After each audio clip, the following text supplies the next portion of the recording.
And as you know, we'll be recording these sessions and they'll be available for you on our YouTube channel in case you miss anything or want to go back over anything. Welcome to Changing Your Mind About Stress. I'm Nancy Steck and I'm with the New Jersey Lawyers Assistance Program. And we've been providing free and confidential help to lawyers, judges, law students, and law graduates for the past 26 years. And we're pleased to continue also providing educational programs such as this, and even more pleased to be partnering with some wonderful organizations within the practice of law, including the Public Defender's Office, the Assistant Prosecutors Association of New Jersey, the Young Lawyers Division of the Bar Association, and the Bar Association's Special Committee on Lawyer Wellbeing. And with that, one of our sponsors, the co-chair of the Lawyers Wellbeing Committee, Melissa O'Mara, is going to say a few words and welcome us. There'll be Q&A at the end. You're welcome to type in questions as we go along in the Q&A box.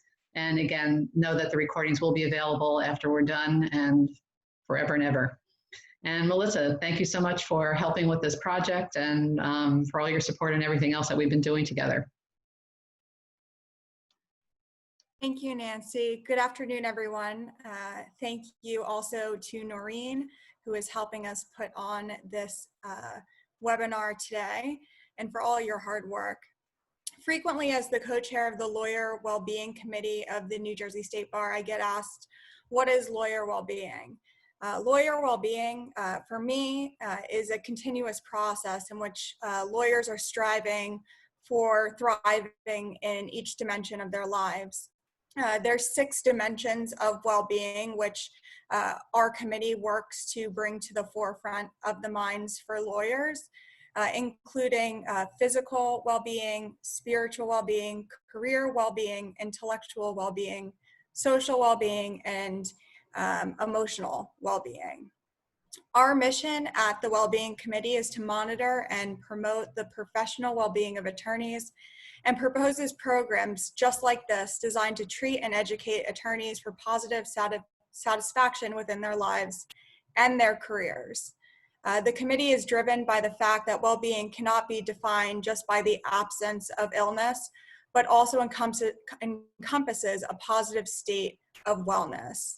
The Wellbeing Committee took part in the first National Lawyer Wellbeing Week this past May in conjunction with webinars put on with NJSBA, again focused on those 6 dimensions of well-being. And later next year, we are looking to do a mini conference at the State Bar Association, so look out for information on that. If this webinar piques your interest or you're just interested in lawyer well-being, you can contact me or you can reach out to the other co-chair, Lori Buza, to get involved in planning the next Lawyer Wellbeing Week or other programming throughout this summer and next year. As a county delegate of the Assistant Prosecutors Association of New Jersey, a consumer of New Jersey Lab Services, and the co-chair of the Lawyer Wellbeing Committee, I'm proud to partner in this 4-part series with NJSBA, the Assistant Prosecutors Association of New Jersey, the Office of the Public Defender, and the Young Lawyers Division of the State Bar. I'm also pleased to introduce today's presenter, who will be guiding us in week 2 of the series focused on meditation techniques. Your toolkit on how to explore alternatives included guided meditation, visualization, mantra meditation, and walking meditation. Susan Wilk, founder of Focused Mind Dynamics and No Place LLC, was a practicing attorney for over 20 years. Her legal and business background and expertise in teaching stress management and meditation make her uniquely qualified to help her clients deal with the pressures of the legal profession. With certifications in meditation training, she has been teaching meditation and stress management for over 15 years to people of all ages and from all walks of life. Her clients have found relief from workplace, personal, and academic stress, hypertension, anxiety, panic attacks, insomnia, eating disorders, weight loss issues, and chronic pain. They have found new ways to approach and deal with daily and extraordinary challenges to their professional and personal lives. And with that, I will turn the presentation over to Susan.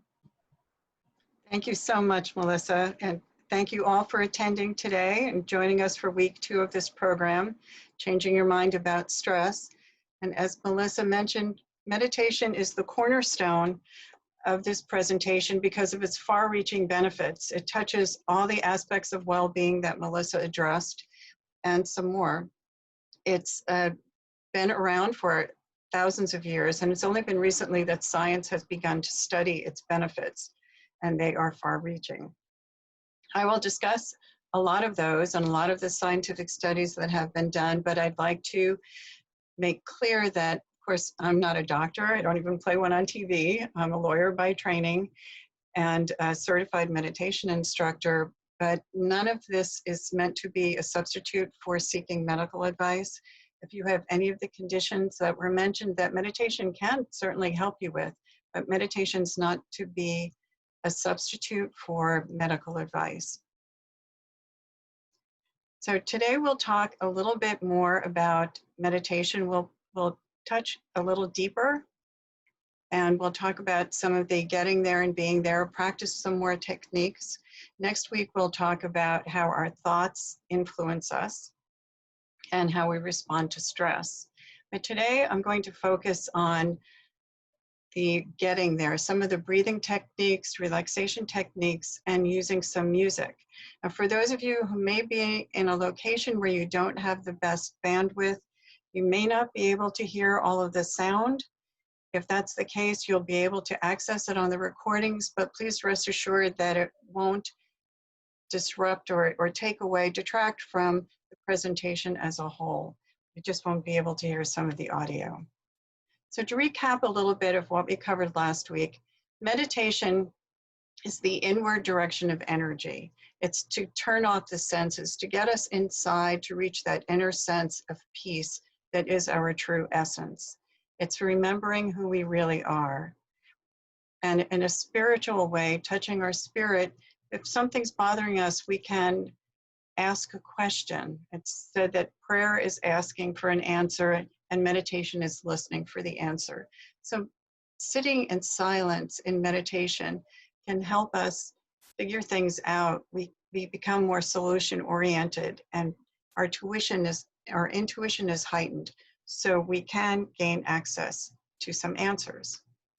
Now, meditation consists of the getting there and the being there. The getting there is intention setting, relaxing the body, slowing the breath, quieting the mind, and practicing a technique that gets us into the quiet, silent, peaceful state of meditation. And after that piece, we engage in something called expansion, where we visualize sharing that piece with those around us. So to begin, what we can start to do is just do we'll do the intention setting, and we'll do a physical relaxation exercise that we practiced last week. So I'd like you to close your eyes and just consciously let go of any demands you have on you from today, for the remainder of the day, anything that went on earlier today, good, bad, or otherwise. Just let it go. Just tell yourself, for the time that we're together, we'll just focus on relaxing, focus on meditation, and focus on finding that inner peace and connecting with it. Now, to relax the body, we're going to do something called tense and release. Now, as you may know, you may feel, I'm sure, when we're stressed, we hold on to a lot of tension in our bodies, particularly in our calves, our lower backs, our abdomens, and stomach aches, and our necks and our shoulders. So this exercise actually harnesses that tension, hangs on to it, and helps our bodies release. So what we're going to do is actually, and you can practice this standing up if you like, or sitting down. We're going to inhale and tense our bodies in a wave from our feet up to our necks. Tension's going to go low, medium, high to the point where we vibrate. We're going to clench our fists and hold on to that tension for a few seconds, and then exhale through the mouth with a double breath, which is short and a long. So it's like, and we'll practice this 3 times. to help let go of the tension in the body. So again, you could close your eyes just to focus to a greater degree on what you're doing. And when we do this, again, it's low, medium, high. We don't go from 0 to 60 in 1 second and tense like that. It's very gradual. So close your eyes and inhale through the nose, tense the body from the feet up to the neck, hold the tension, vibrate, and exhale. Again, inhale, slowly tense the body from the feet, tense your legs all the way up to your neck, clench your fist, vibrate with that tension, hold it for a few seconds, tense and release. And one last time, inhale and tense, hold on to the tension, and exhale.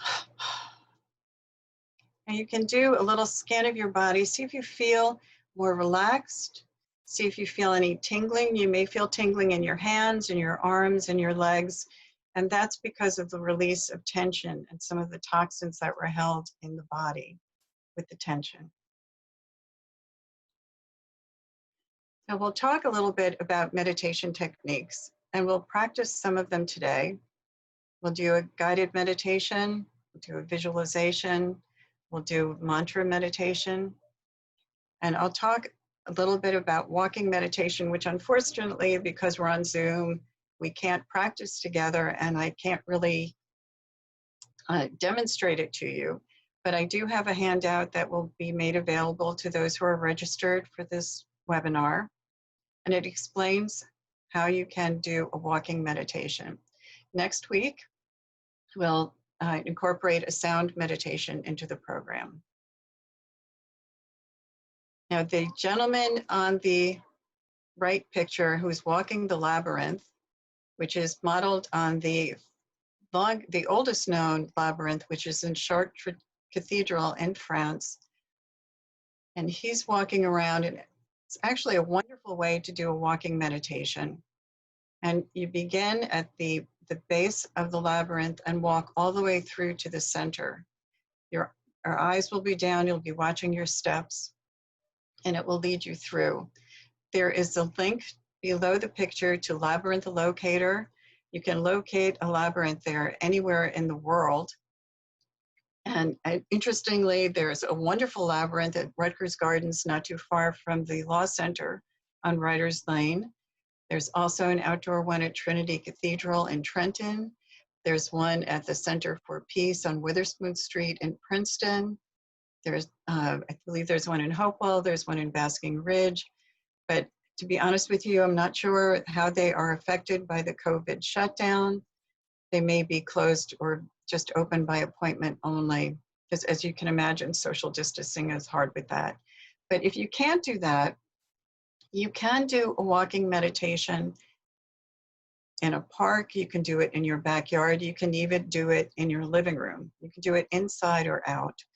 And what you do basically is keep your eyes on the ground and focus very deliberately on your steps. What you're doing is taking something that's reflexive, automatic action and taking steps and walking, and really concentrating on it, feeling the ground under your feet. You will take one step at a time, being conscious of rolling your foot forward from your heel to your toes, and then raising your back foot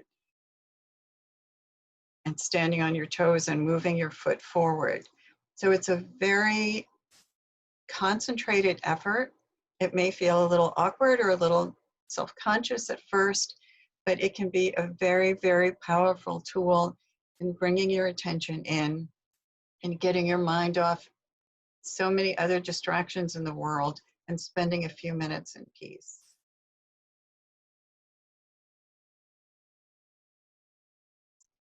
To talk about just establishing a regular practice, these are a few tips for you that I wanted to go over.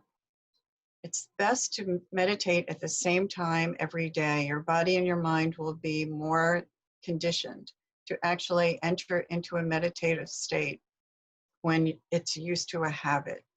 It's wonderful to create a space for yourself at home It could be a corner of a room. I've had people use closets that they're not using. They set up a little meditation space there. You could have a little a little table. You could have pictures of loved ones. You could have a picture of Buddha or a picture of a spiritual figure who speaks to you. You can have some flowers. You can have a candle. I always say, always put a candle in a votive holder or a hurricane lamp, or even better yet, use one of those little battery-powered candles. And we'll do the same things that we did. We did the relaxation exercise, do some breathing exercises that we'll practice. Morning is a great time to meditate before you check your emails, before you check your phone, because once you start doing that, your mind is really off to the races, and it's harder to bring it back and to get into meditation, especially if you're just beginning. And even as a veteran meditator, it's always best to start early in the day. And as we'll go over in a little bit, one of the most critical things to meditating is to have your body be still. And what's instrumental in that, really integral to that, is sitting with your back straight. So it's something that I will repeat in pretty much every session, because without that, you won't be able to meditate to the best of your ability. And the other thing I would say, if you have any kind of physical limitations where sitting up straight or doing any of these practices would impact you, please modify it so that you're comfortable. Don't worry about doing it exactly as I say. The most important thing is that you're comfortable. Sometimes even with some of the breathing exercises, it's best just to visualize doing it if it's going to impact any respiratory issues that you have. We're going to keep our attention when we meditate at the point between the eyebrows.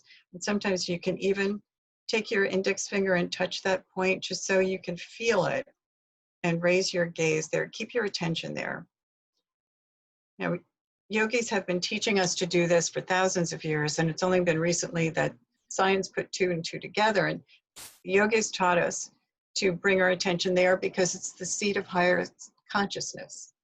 It's the spiritual eye. But science has discovered that right behind this point is the prefrontal lobes of the brain, which is stimulated by meditation. That's the seat of our sense of well-being, our creativity, our analytical ability, our ability to interact socially, our sense of humor, our memory. All these things are stimulated when we meditate.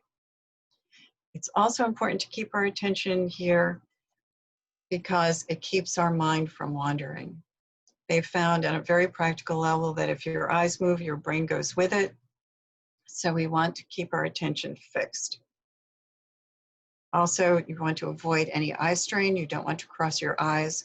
So the advice is to kind of raise your thumb. I don't want to put my thumb into the camera, but raise your thumb up to a point that's even with the point between the eyebrows, maybe a little higher, as if you're looking at a mountaintop off in the distance. You want to elevate your gaze a little, even behind your closed eyelids. That will help you be more comfortable, and it will slow down your mind from wandering. It's also important to know that you can't help your mind from wandering completely. It's a very normal thing. It happens to everyone. And if it does wander, don't think that you can't do it or that you're not meditating right. Just very gently bring it back. It's okay. You know, our minds wander, and we'll think of things while we're meditating. That's okay. And try to fit in at least 5 minutes a day, twice a day if you can. That will, as you meditate and learn how to sit, that time will probably expand. If 5 minutes for you is really hard, just try 2 minutes. If 2 minutes is hard, just try 1 minute. But the important thing is to try a little bit every day, even if you just start with doing the breathing exercises. It's going to be a cumulative benefit. And this is where I talked about how important it is to have the right posture. So if you look at the woman on the upper right, she's sitting with her back away from the back of the chair. Her back is straight and her feet are flat on the floor. And it looks like it might be uncomfortable, but it's not really as uncomfortable as it looks, because keeping a straight back actually is a comfortable way to sit. And we can sit that way for a while. If you look at the gentleman in the picture on the left, you could see that he's sitting farther back, but his feet would not touch the floor, which would be very uncomfortable. Over time, it would affect the circulation in his legs, but it would also, if he has any kind of lower back problem, that would put a strain on his lower back. So he has a folded blanket under his feet to elevate them, keep his knees up. And actually, if you have a lower back problem, it's better to even raise the knees a little bit more. That will take the pressure off your lower back. And you could also see that he has a cushion at his back to give a little bit more back support. If you look at the people who are on the lower picture, the woman in the chair has a cushion to give her lower back support. The people who are sitting cross-legged on the floor also are sitting on cushions, and it's harder to see, but their pelvis is a little elevated, which also helps take pressure off the lower back and makes it more comfortable for us to sit for a long time. If you can't sit cross-legged, don't worry about it. You can meditate in a chair. You can even meditate in an overstuffed chair. Just make sure that your back is straight. And particularly if you've going to any kind of physical limitations, most important thing is that we're comfortable sitting for meditation. So you can put as many cushions around you as you need to, under your arms, behind your back, to give you the support that you need so that you can essentially dump your body for a few minutes and go within. Because if your body is going to fidget, your meditation's just going to be a struggle. And that's, we can avoid that by taking a few steps from the beginning. At the end here, again, we talk about letting thoughts float by without engaging them. Dan Harris, who was an ABC anchorman who had terrible struggles with anxiety for a long time, and eventually the poor man had a panic attack on air. And he had been trying to self-medicate to take care of the anxiety for a while, and wrote how he just got himself deeper and deeper in trouble with drugs and alcohol, and he ended up going for therapy and all kinds of treatments, and nothing really seemed to help him as much as meditation when he tried it. And he talked about how sitting for meditation for 5 minutes the first time he did it seemed like the longest 5 minutes in his life. And he also talked about how he was astounded by the things that crossed his mind while he was sitting in silence. One of the things he talked about was how many gerbils were in the wild. Was actually what he thought about. A friend of mine looked it up. There are thousands of varieties of gerbils in the wild, just for nickel knowledge. But it's just an example of how our minds, we're really not aware of the things that go through our minds day by day. And meditation helps us more aware of that. And as we'll get into next week, the more aware we are, the more we can change the way we think and the way we respond to stress. Now, a suggestion I have for people, sometimes, and this goes back to asking the question of something that's bothering us or that we need to solve and listening for an answer. Sometimes it's good to have a little notepad and pen next to you while you're meditating in case you do get some inspiration on whatever issue. You can write it down and then go back to meditation. Just in case that way you won't worry about forgetting it and you'll be able to go back to meditation. But it does happen that answers can pop up into our heads. It might not happen during meditation. It may happen after we end our sitting meditation. But answers very often come during our times of silence. Breathing. Breathing obviously is very important, and it's part of the getting there of meditation. When we breathe, we tap into what the ancient yogis called prana, life force, which surrounds us. Prana is the life force that grows grass, makes the leaves come out in the spring and fall and autumn. It's what makes our hair grow, which all of us, I'm sure, have recognized during this COVID shutdown when hair salons were closed. But it keeps our hearts beating, keeps us breathing. But when we consciously take deep breaths, the tradition is that we're bringing that life force into the body. and it helps calm us down. It helps connect us within to the inner peace that we're born with, and that is our essence.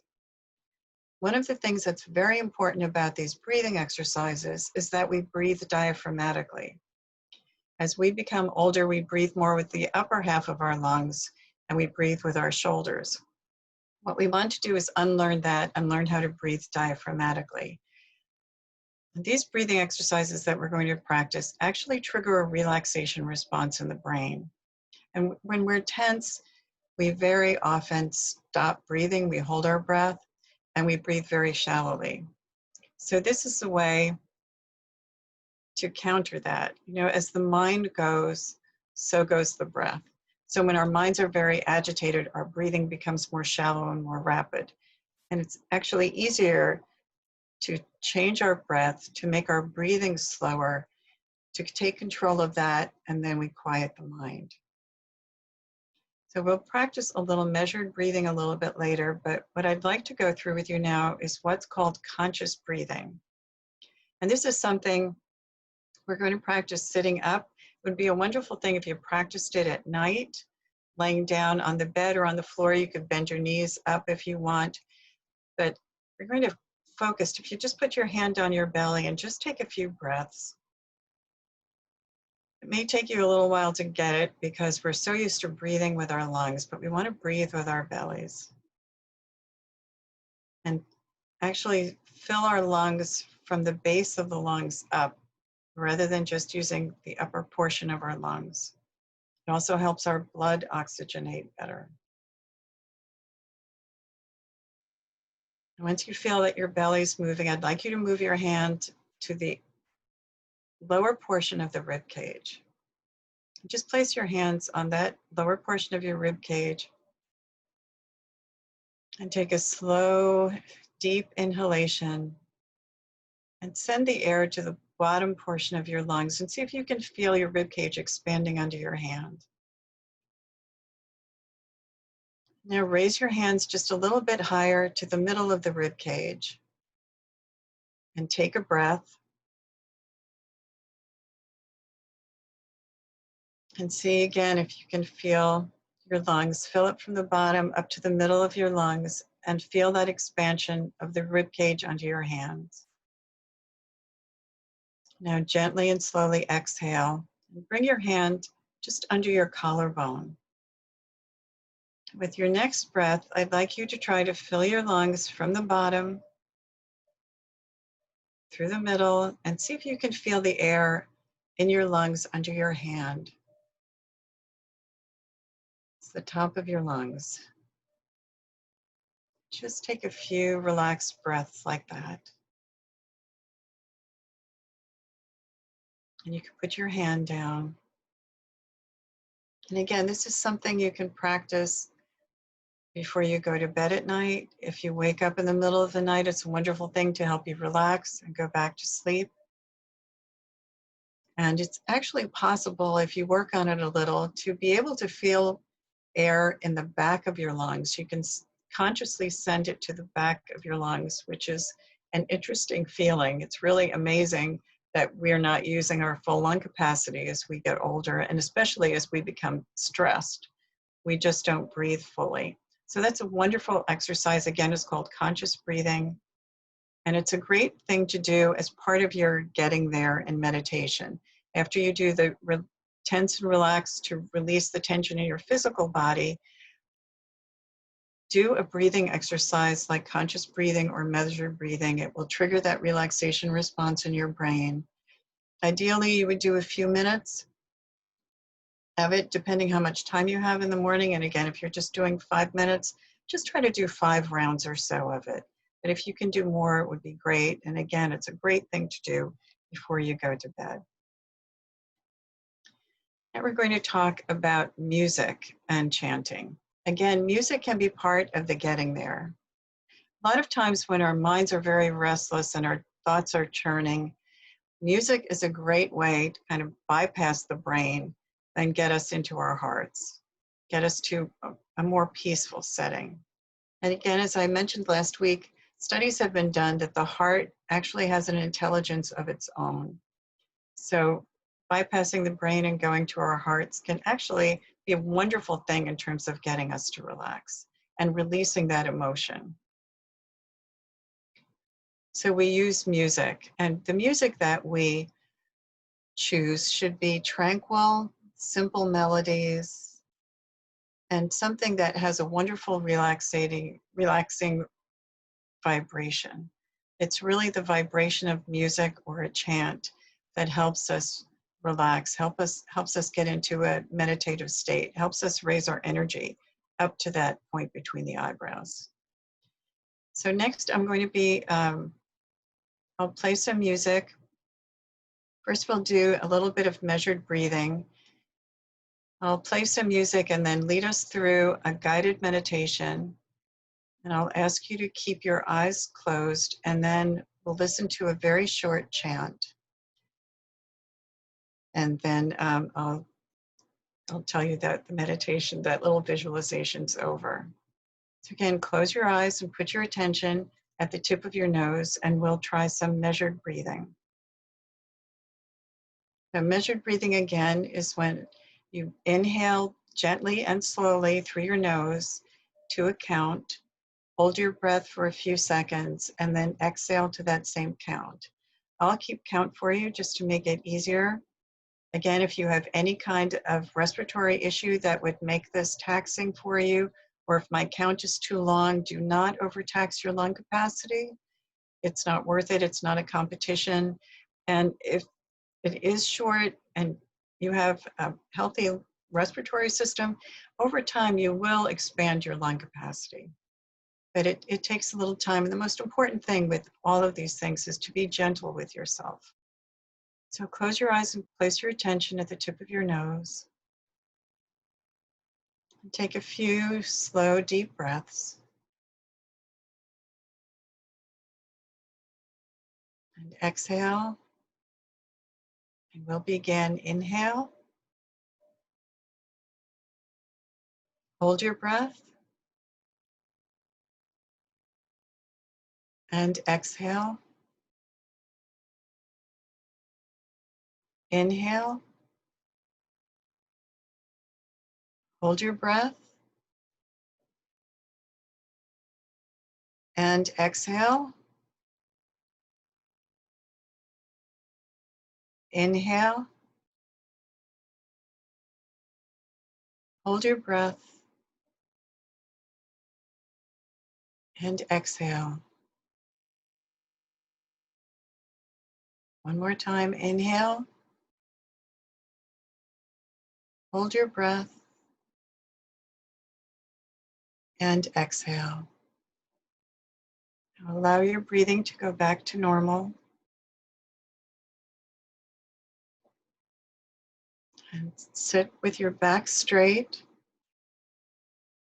feet on the floor, hands palms up at the juncture of your thighs and your abdomen. Tuck your shoulder blades in just very gently, gently roll your shoulders back. Get the heart center open so we could engage the heart in the meditation. Keep your chin parallel with the floor. Release your lower jaw just a little, as we hold a lot of tension in the jaw. Relax your facial muscles. Relax the muscles around your eyes. Gently elevate your eyes behind your closed eyelids, just looking at that mountaintop on the horizon.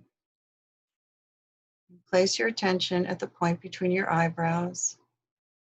We'll just listen to a little music and then we'll do a guided meditation. And if you can't hear the music, just sit in the quiet and try to enjoy that.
Keep your attention at the point between the eyebrows and visualize yourself walking through a beautiful meadow.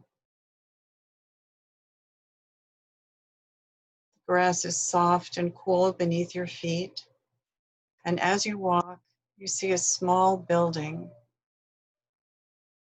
It's like a little chapel. And as you get nearer, you see that the door is open. As you get closer, the door opens wider and you step inside and find it to be a place of solace. The door closes behind you and your eyes become accustomed to the light within, which is illuminated by a solitary candle. And inside this little building is a bench where you take a seat. And as you sit there, you begin to relax and feel a sense of tremendous peace.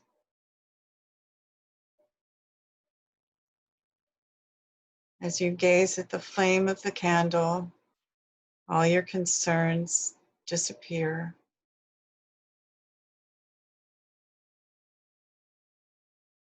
And the peace of that space fills every part of your being.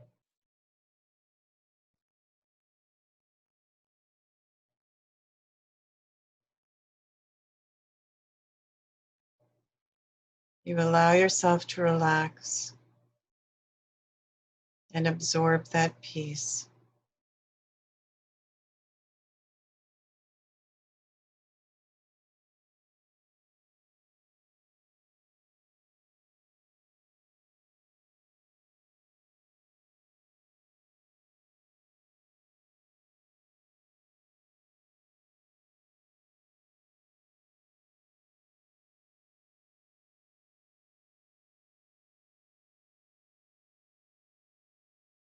Your mind wanders, gently bring it back to the point between your eyebrows.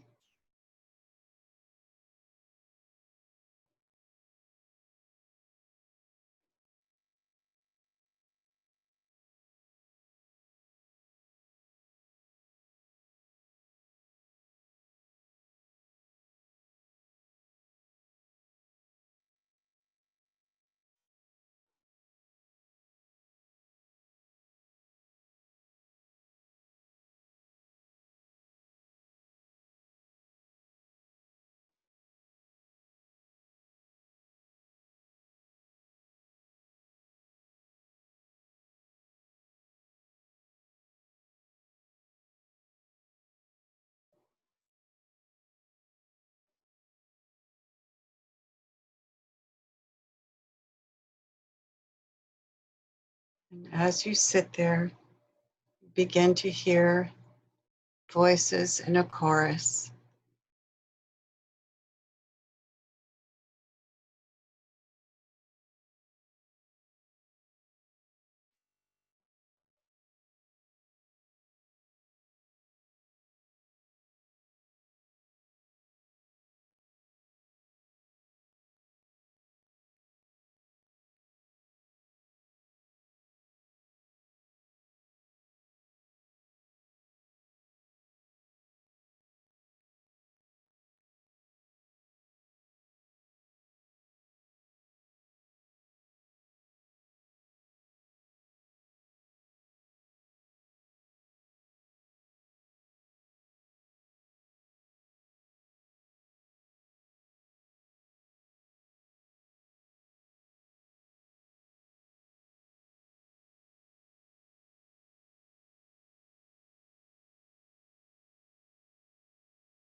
And continue to sit in silence in the sacred unity of your mind and your heart and your body and your spirit.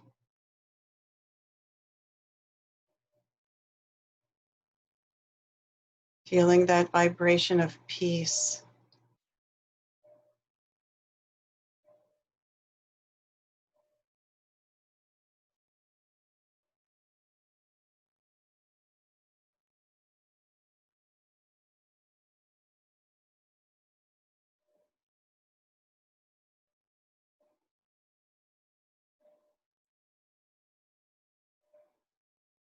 Visualize yourself getting ready to leave this little sanctuary that you discovered. You rise from the bench, make your way to the door, and go back outside, realizing that you've tucked that peace within you. It will remain with you. It's part of you. You close the door behind you and walk surrounded by that vibration of peace.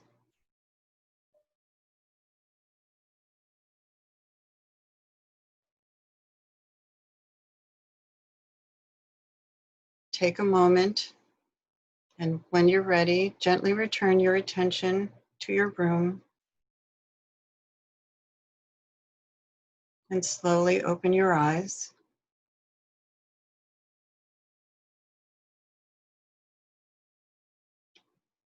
The Gregorian chant that I played is just one example of a chant. Part of the reason I chose it is that so many of us are familiar with Gregorian chants. They've been around for centuries and always remain popular. And when we talk about chanting, it really is all about the vibration of the music, all about the feeling of calm that it generates and how it can go right to the heart, right to the inner core of our being, right to our spirit, right to our souls. And this is something that all chants do. But I wanted to play this one for you. And actually, I left the name of the chant on the screen because the entire album is available on Amazon. It's called Lost in Meditation, and it's available for 99 cents.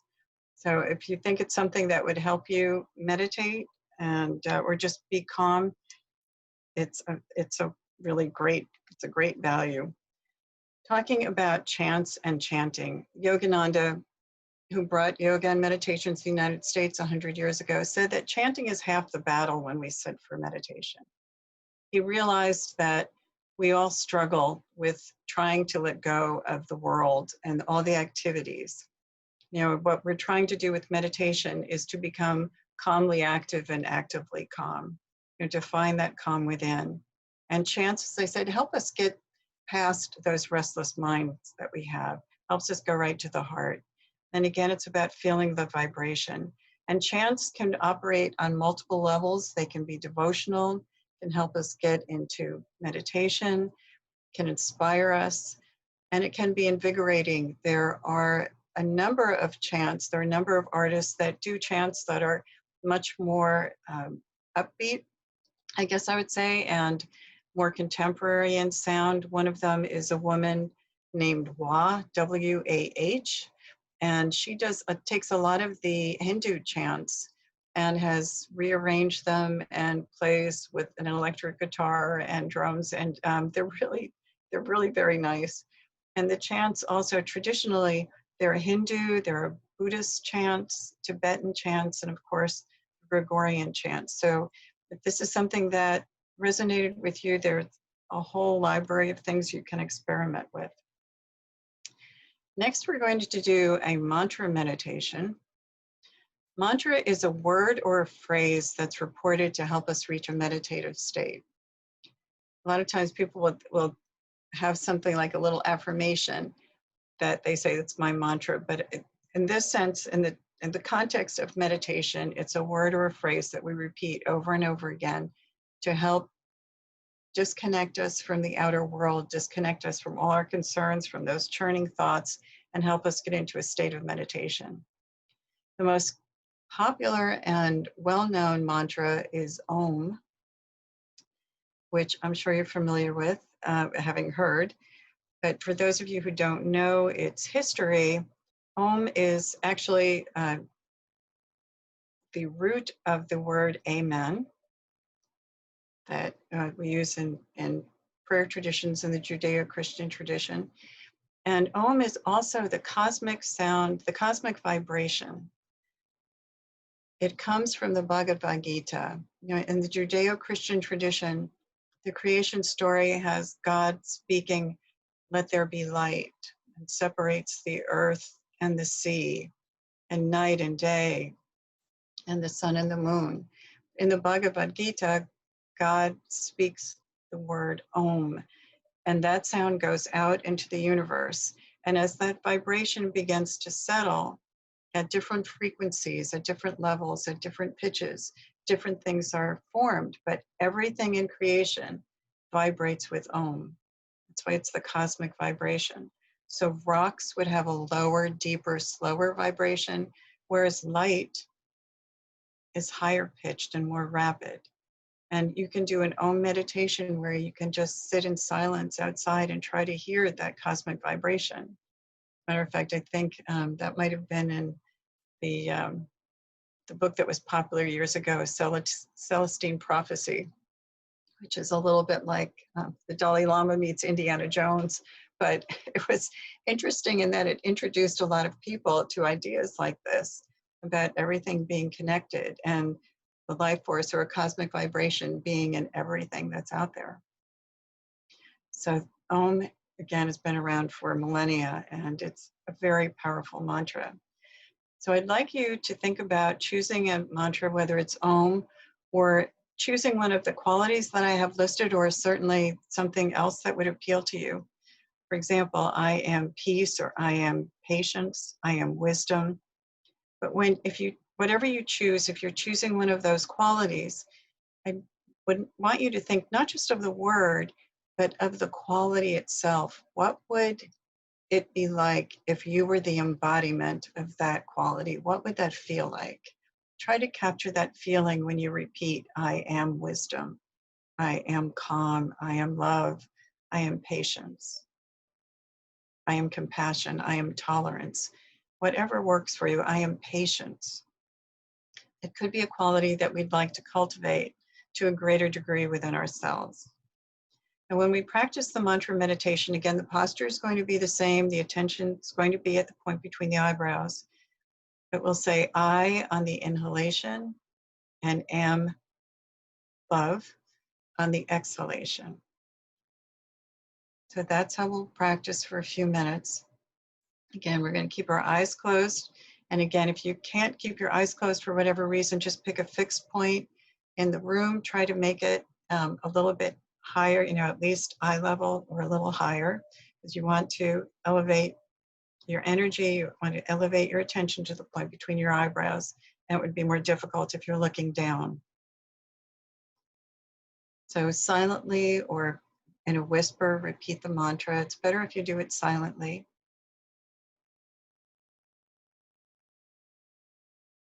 And I'm going to begin. I'm going to play actually a chant of mantra for a little bit. And then when that's over, just go into your mantra meditation. And again, keep your eyes closed. And we'll practice that for a few minutes. So again, close your eyes, sit up straight, palms up at the juncture of hips and abdomen, shoulders back.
Begin with your mantra meditation.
If your attention wanders, just gently bring it back to the point between your eyebrows.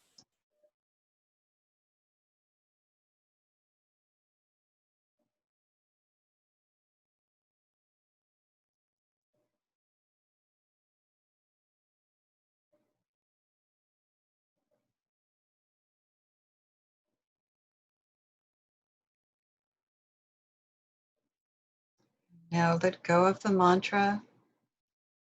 Just sit in stillness for a few moments. If you do have a question to ask, now is the time while you're sitting in silence.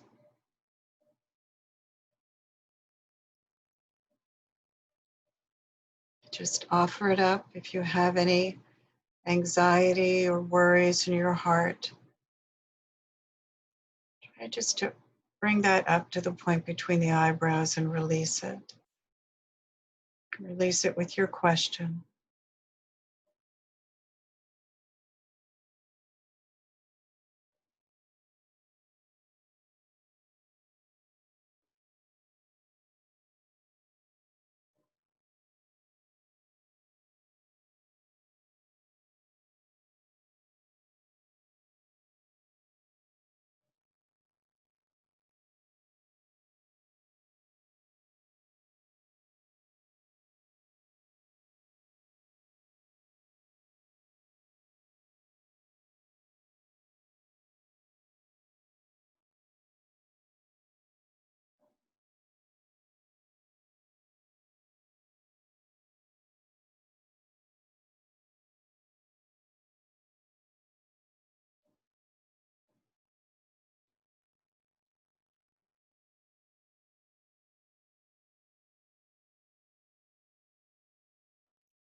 Now, very gently, bring your attention to your heart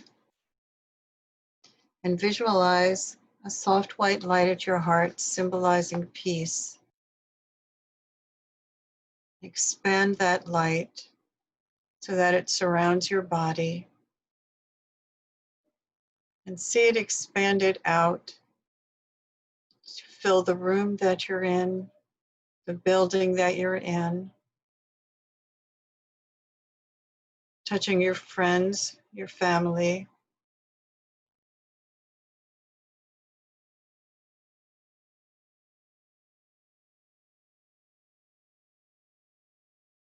Expanding out to your community, the state.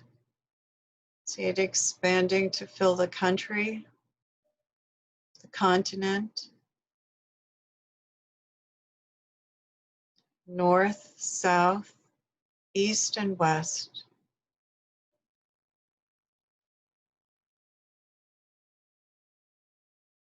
Remembering that peace is an energy. It's not bound by space or location. See peace of each one of us here today, joined together and spreading around the globe, touching every person, every tree, every shrub,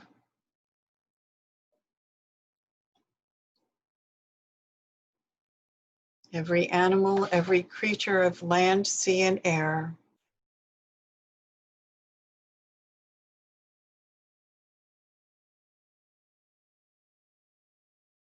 The world needs peace.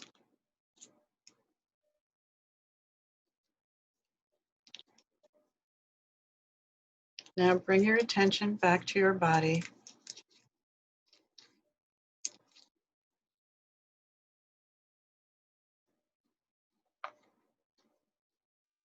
And take a moment and again sit in the silence.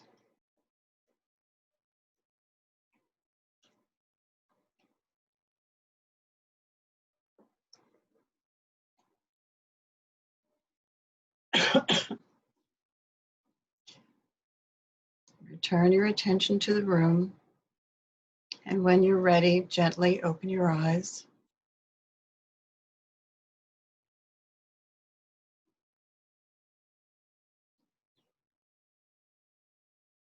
And that last part is the final part of meditation.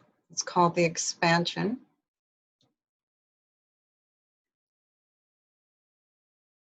And that's a wonderful thing to do to spread peace around the world. It also brings us a great degree of compassion, I think.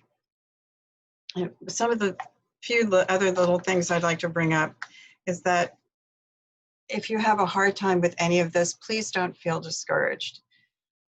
Even veteran meditators have times where it's hard for them to meditate. So please don't get discouraged or think it's not for you. Also, I didn't mention this before, but please don't try to meditate laying down. Our bodies are so conditioned to fall asleep that it's almost impossible to meditate without falling asleep. And when we're laying down, also from a yogic perspective, our energy is more scattered when we're laying down. And as I said, we're trying to get the attention up to the point between the eyebrows. So we kind of lose that when we're laying down. Also, don't give up if you fidget. If you're too restless to sit for a meditation, just try a mantra meditation or try walking meditation. Again, this is something you don't necessarily have to do outside. You can do in your home. Just make sure you clear space so that there aren't any trip hazards and the furniture is out of the way. But a walking meditation may help. Listen to music, listen to chants. Let that help you. And do the breathing exercises, because the getting there in meditation is just as valuable as the being there. The being there, that moment of peace may last just for a few seconds, or it may last for minutes, or you may not feel it at all on any particular day. But it's worth trying. Again, the benefits are cumulative. And once you start meditating a little bit every day, it really is a wonderful thing to have in your life. You'll start to see a difference. So that's pretty much the end of today. I wanted to expose you to a lot of these different things today. The breathing, different breathing exercises. Again, I'll incorporate other ones in the next couple of weeks. So we'll do that. We'll do a couple other meditations. But it's really nice. My goal is to give you a toolbox of things to try, not just because certain things will appeal to you more than others, which is certainly true, but on any given day, we're in a different mood. We're more restless, less restless. We can handle different things. So it's nice to have a variety of techniques that we can try. Anyway, here's my contact information if you'd like. If you have any questions or concerns, you want to reach out, that's fine. You can put questions in the chat box now, and Nancy will read them. And I thank you all for being here and trying this, and look forward to seeing you next week. Susan, can you hear me? Yes, I can. Okay, because my video is on, but I don't know if I'm showing up there anywhere. But anyway, two things, actually three things. One, there were folks who couldn't hear music, and we're wondering, and I promised them, so we're not wondering anymore. We made a promise to send out links and information about the music that you shared. Absolutely. Okay. So we will put that together and do that. A question from a participant who said, I feel like I'm doing well with meditation in general, but can't relate to the mantra, vibration, sound, inclusion at all. Not sure how to approach it.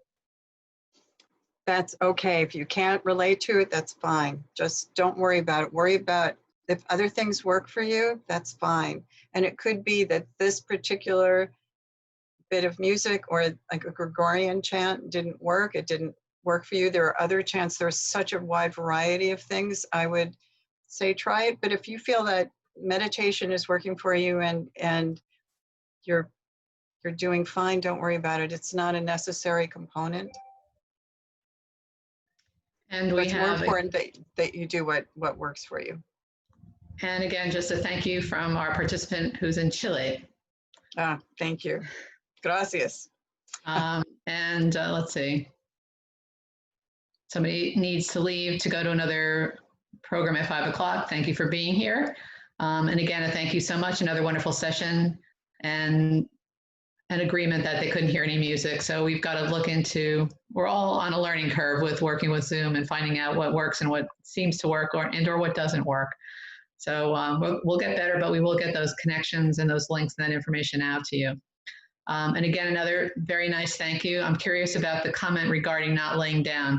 I practiced some techniques like yoga nidra that has you lay down. Can you say more? Oh, yoga nidra is wonderful. And yes, I mean, that's an integral part of yoga nidra.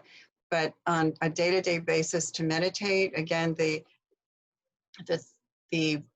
core of meditation is to bring our energy to the point between the eyebrows, to raise our consciousness, to elevate our consciousness, expand our awareness. And it's the yogic tradition that when we lay down, our energy kind of goes different places, but we need to get it in the spine and bring it up. So it's part of the yogic tradition that our focus is not the same when we're laying down. So yoga nidra is a wonderful practice, and I would not say that the two of them are at all exclusive of each other. Okay. Any other final questions before we sign off? Let me just check here.